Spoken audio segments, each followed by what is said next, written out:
ওসমান হাদি নামের বন্ধুটার সাথে কোনোদিন মোলাকাত হয় নাই।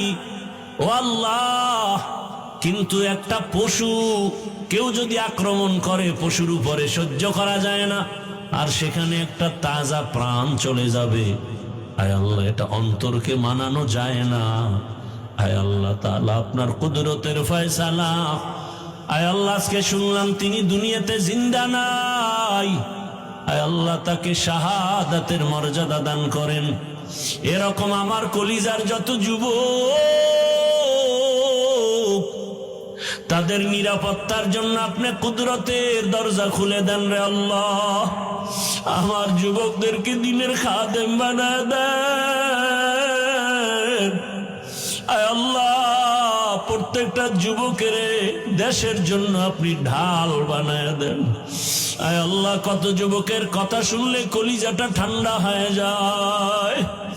আমরা দিনের কাজ করি, দেশের কাজ করি, জনগণের পেছনে খেদমত করি এক লাইনে, আর আমার যুবক বাবারা কিছু আছে তারা ভিন্ন লাইনেই দেশের জন্য কাজ করেন, জনগণের জন্য কাজ করেন।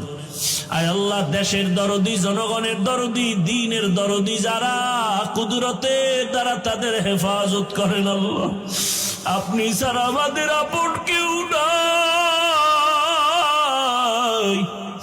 আপনি ছাড়া আমাদের নিরাপত্তা দেওয়ার কেউ নাই। হায় আল্লাহ, ফেরেশতার দ্বারা নিরাপত্তার ব্যবস্থা করে দেন আল্লাহ।